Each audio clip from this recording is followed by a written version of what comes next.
he's kind of like this stupid guy who just smashes. Um, like like Thor is not the brightest one there is. He gets tricked by Loki all the time, and Loki's a frost giant. Um, he actually when Ragnarok comes, he plans to side with the giants, um, and they everybody knows this. Because he was taken in by Odin to be Thor's blood brother, he has a seat in Asgard also. It's part of it's sort of a truce thing. They're trying to keep the peace between the giants and the and the and the Asir. There's a lot of different I'll get into more of this. There's a lot of different um, areas that exist in the tree of life. Um, and There's the elf kingdom, and everybody has their own little kingdom itself. They all sort of meet up in Asgard. Um, and then there's like the frost giant area. They have their own kingdom and their own king and all that stuff. But let me get on with this. Odin. Odin is the highest and the oldest of all the gods in of all the god. Okay, the highest and oldest of all the gods is Odin. Odin knows many secrets. He gave an eye for wisdom. More than that, for knowledge of runes and for power, he sacrificed himself to himself. He hung from the world tree, the Yggdrasil, hung there for 9 nights. Now, if anybody doesn't know what a Yggdrasil is, they're I can't remember what's the common name. Um, they're those thorny trees. Those trees that grow with thorns on them.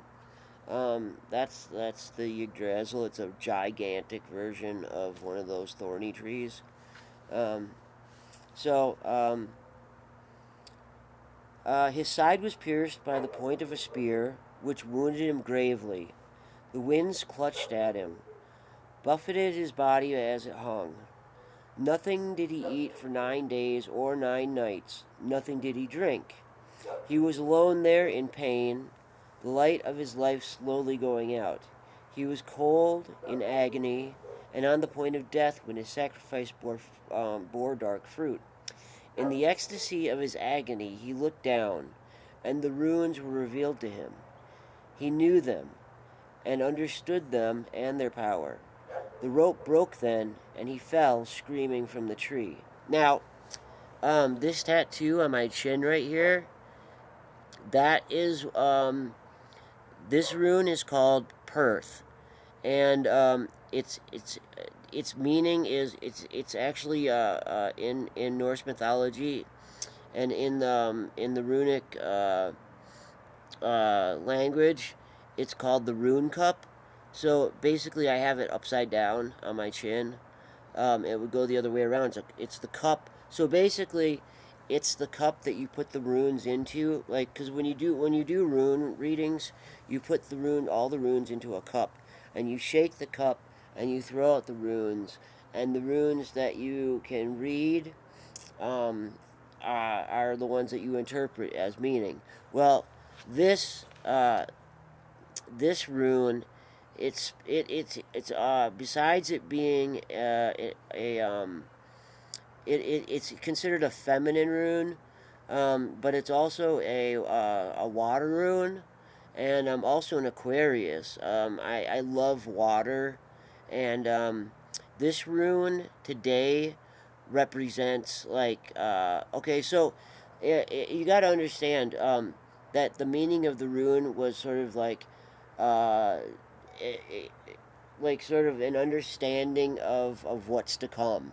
The rune cup held the power to know the future, to foretell what was coming. So it was thought to be able to give, like, if you tattooed it on yourself like I did, to give psychic powers or the ability to foresee the future in some way, so like something like that. Well, for me, modern day, Modern day meaning, for me, it was more like um, being able to be aware of your surroundings, be aware of what's coming by reading the world around you. And it also has a second meaning, which is widely accepted. It is the rune that represents like computing, probability, coding, that kind of thing.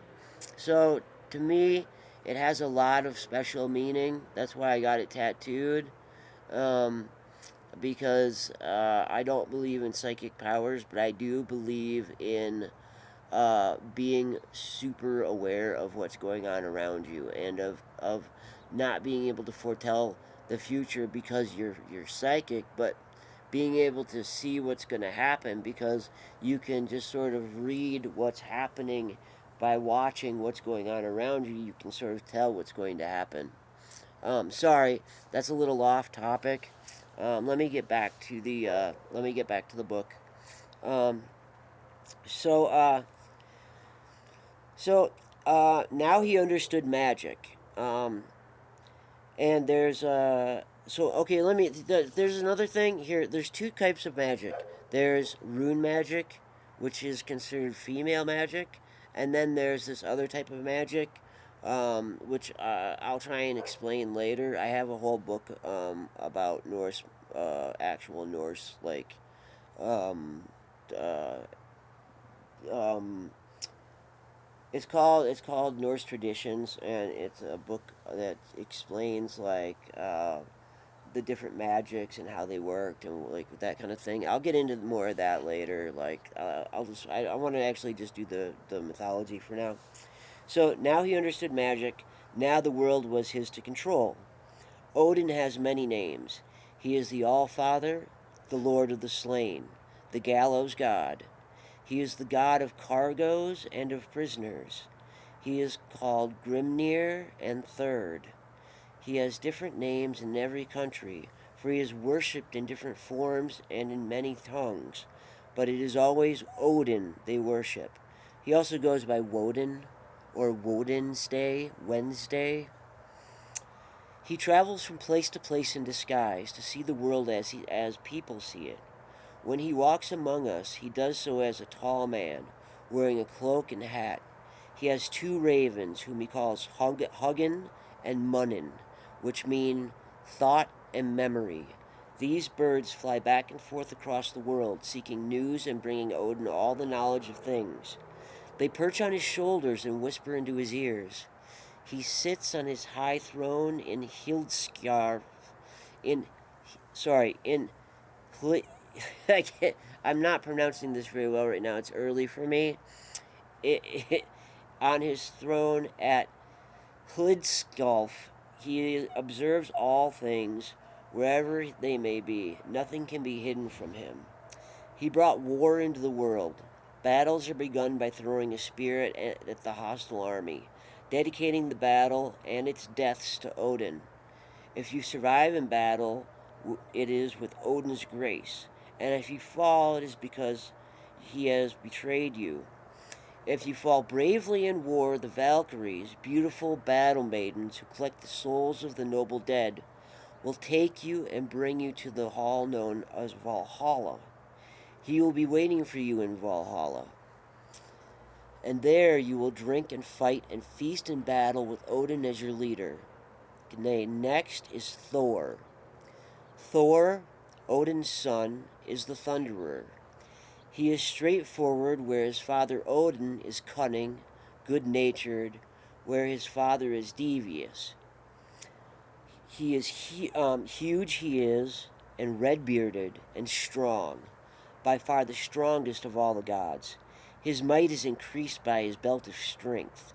It's called Megingjord. When he wears it, his strength is doubled.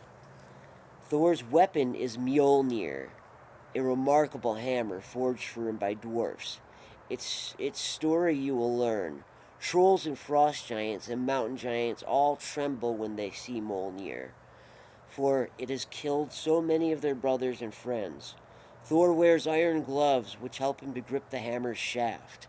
Now, let me tell you something about Mjolnir. This is the most powerful weapon ever. Thor's hammer is so powerful, it can kill anyone or anything ever. Doesn't matter what it is. He can kill it with it. And not only can he throw it and it comes always back to his hand, but when he throws it, anything it touches dies instantly. That's its power. So Thor can literally kill anything he throws his hammer at. It only has to barely graze whatever he throws it at, and his hammer kills it. Mjolnir is so incredibly powerful that they have to, like, basically for like video games and stuff, they have to take its power away because it's incredible. I mean, he is the giant killer. He's the only one who can actually, like, the giants tremble in fear of him because they know what he can do with Mjolnir. They've tested him, and the stories you'll read, and I'll read, you'll see how they test him and how scared they are of him because of the tests. Okay, so Thor's mother was Jord, the earth goddess. Thor's sons are Modi, the angry, and Magni, the strong. Thor's daughter is Thrud, the powerful. His wife is Sif, of the golden hair. She had a son, Uller. Sorry, it's Uller. I'm pronouncing it wrong. Uh, Uller, before she married Thor, and Thor is Uller's stepfather. Uller is a god who hunts with bow and with arrows, and he is the god with skis. Thor is the defender of Asgard and of Midgard. There are many stories about Thor and his adventures. You will encounter some of them here. A lot of the stories have just been lost from over time because um, the Vikings, even though they had runic alphabet, didn't really write, and most of them didn't know how to write at all. Most of them could barely, like, scratch together. Like, basically, they would scratch, like, onto their weapons and their armor. They would make what are called bind runes, which are magical. Basically, like, it's basically like a magical spell that you write. And what you do is you take a bunch of runes that have these meanings that you want, and you place them on your weapon. Like, so you might put, like, I can't, like, if I had the book of runes with me, I could explain it better. But you might put, like, three runes together. That one would mean, like, uh, strength, victory, and invulnerability or something like that. You know what I mean? And so you would inscribe that onto your shield, or you would inscribe something else, some similar onto your sword or your axe. Um, it's very, like, I love that magic. That's the kind of magic that I'm interested in. I don't believe in magic, but I do and plan on getting more rune tattoos, and I want to create my own bind runes. Like, that's the thing about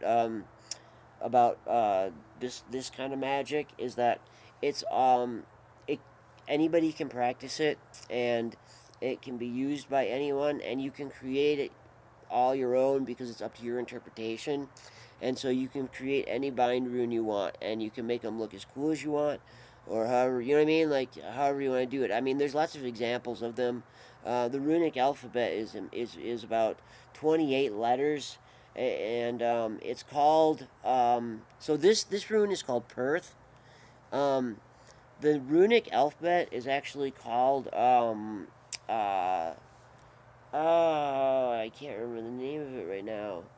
It's basically like they take because the runic runes are not it they're how they look doesn't really matter. They're phonetic. It's a phonetic alphabet. So if you were gonna write your name, you wouldn't write it, like, according to, like, basically how, like, what might look like my name Matthew, wouldn't be Matthew at all, because you have to find runes that would be like th ooh. So that would be like the runes you'd have to find to spell my name. It's so it's a little different, you know. There's a lot of there's a lot of alphabets that still exist today that are phonetic. Um, the Chinese alphabet is phonetic. It's not based on like our alphabet is not exact. It's not really phonetic because our symbols, um, each symbol represents a specific sound, and so you can. Whereas the Chinese characters um, have. It's hard to explain. It's been a while since I've taken linguistics. You know what? Let me just get back to reading instead of trying to talk about crap that doesn't matter. Okay, so let's talk about Loki here. Um, Loki is very handsome. He is plausible, convincing, likable, and far and away the most wily, subtle, and shrewd of all the inhabitants of Asgard. It is a pity, then, there is so much darkness inside him, so much anger, so much envy, and so much lust. Loki is the son of Laufey, who was also known as Nal or Needle because she was slim and beautiful and sharp. His father was said to be Farbaughty, a giant. His name means he who strikes dangerous blows, and Farbaughty was as dangerous as his name. Loki walks in the sky with shoes that fly, and he can transform his shape so that he looks like other people or change into animal form. But his real weapon is his mind. He is more cunning, subtler, trickier than any god or giant. Not even Odin is as cunning as Loki. Loki is Odin's blood brother.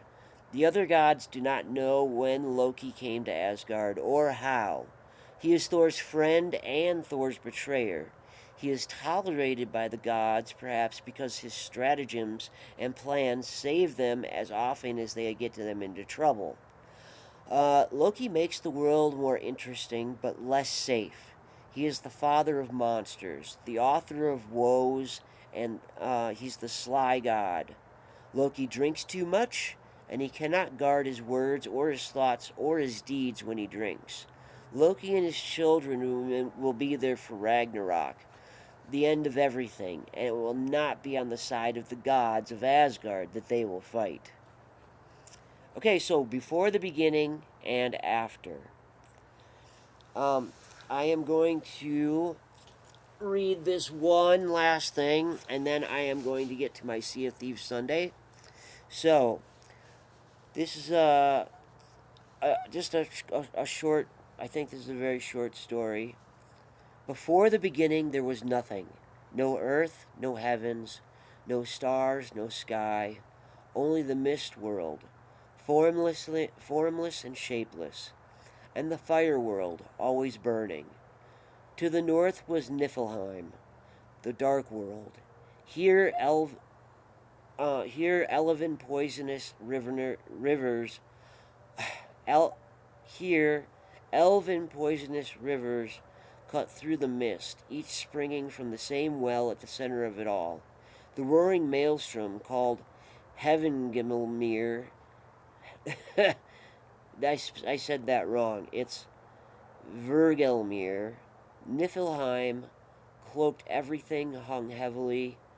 Oh, Niflheim was colder than cold, and the murky mist that cloaked everything hung heavily. The skies were hidden by most, and the ground was clouded by the chilly fog.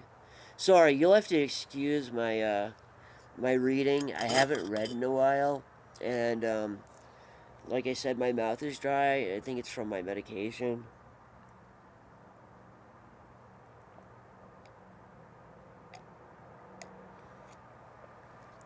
I used to be a much better reader than I am. I'll get better as I go, though. I do plan to keep reading. So, to the south was Muspel. Muspel was fire. Everything there glowed and burned. Muspel was light where Niflheim was gray, molten lava where the mist world was frozen. The land was aflame with the roaring heat of a blacksmith's fire. There was no solid earth, no sky, nothing but sparks and spurting heat, molten rocks and burning embers. In Muspel, at the edge of the flame, where the mist burns into light, where the land ends, stood Sutur, who existed before the gods. He stands there now. He holds a flaming sword, and the bubbling lava and the freezing mist are as one to him. It is said that at Ragnarok, which is the end of the world, and only then, Surtur will leave his station. He will go forth from Muspel with his flaming sword and burn the world with fire, and one by one the gods will fall before him. Between Muspel and Niflheim was a void, an empty place of nothingness, without form. The rivers of the mist world flowed into the void, which was called Ginnungagap, the yawning gap. Over time, beyond measure, these poisoned rivers in the region between fire and mist slowly solidified into huge glaciers. The ice in the north of the void was covered in the frozen fog and pellets of hail. But to the south, where the glaciers reached the land of fire, the embers and the sparks from Muspel met the ice, and warm winds from the flame lands made the air above the ice as gentle and as comfortable as a spring day. Where the ice and the fire met where the ice and fire met, the ice melted, and in the melting waters life appeared. The life the likeness of a person bigger than worlds, huger than any giant there will be or has ever been. This was neither male nor was it female, nor was both at the same time. This creature was the ancestor of all the giants, and it called itself Ymir. Oh, hey, Silganu. Ymir was not the only living thing to be formed by the melting of the ice. There was also a hornless cow, more enormous than the mind could hold. She licked the salty blocks of ice for food and for drink, and the milk that ran from her four udders flowed like rivers. It was this milk that nourished Ymir. The giant drank the milk and grew. Ymir called the cow Autumn Law. Autumn Law. The cow's pink tongue licked people from the blocks of ice. The first day only a man's hair, the second his head, the third day the shape of a whole man was revealed. This was Buri, the ancestor of the gods. Ymir slept, and while it slept, it gave birth. A male and a female giant were born from beneath Ymir's left arm. A six-headed giant born from its legs. From these, Ymir's children, all giants are descended. Buri took a wife from among these giants, and they had a son whom they called Bor. Bor married Bestla, daughter of a giant, and together they had three sons, Odin, Vili, and Ve. Odin and Vili and Ve, the three sons of Bor, grew into manhood. They saw as they grew far off the flames of Muspel and the darkness of Niflheim, but they knew that each place would be death to them. The brothers were trapped forever in Ginnungagap, the vast gap between fire and the mist, and might as they well have been nowhere. Oh, they might as well have been nowhere. There was no sea and no sand, no grass nor rocks. No soil, no trees, no sky, no stars. There was no world, no heaven and no earth. And at that time, the gap was nowhere, only an empty place waiting to be filled with life and with existence. It was time for the creation of everything. Ve and Vili and Odin looked at each other and spoke of what was needful to do. There, in the void of Gingungagap, they spoke of the universe, and of life, and of the future. Odin and Vili and Ve killed the giant Ymir. It had to be done. There was no other way to make the worlds.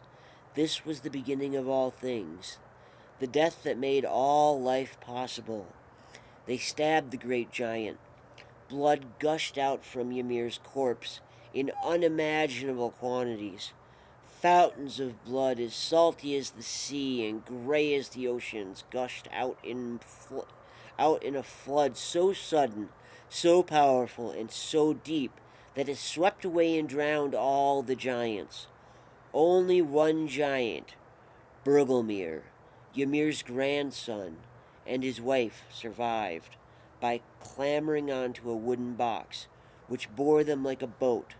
All the giants we see and fear today are descended from them. Odin and his brothers made the soil from Ymir's flesh. Ymir's bones they piled into mountains and cliffs. Our rocks and pebbles, the sand and gravel you see, these were Ymir's teeth. And the fragments of bones, dang it, flies. Drive me crazy. Sorry. Our rocks and pebbles, the sand and gravel you see, these were Ymir's teeth. And the fragments of bones that were broken and crushed by Odin and Villian Ve in their battle with Ymir. The seas and that girdle the worlds, these were Ymir's blood and sweat. Look up into the sky. You are looking at the inside of Ymir's skull. The stars you see at night, the planets, all the comets and the shooting stars, these are the sparks that flew from the fires of Muspel. And the clouds you see by day, these were once Ymir's brains. And who knows what thoughts they are thinking, even now. The world is a flat disk, and the sea encircles the perimeter. Giants live at the edges of the world, beside the deepest seas. To keep the giants at bay, Odin and Villian Ve made a wall from Ymir's eyelashes and set it around the middle of the world. They called the place within the wall Midgard. Midgard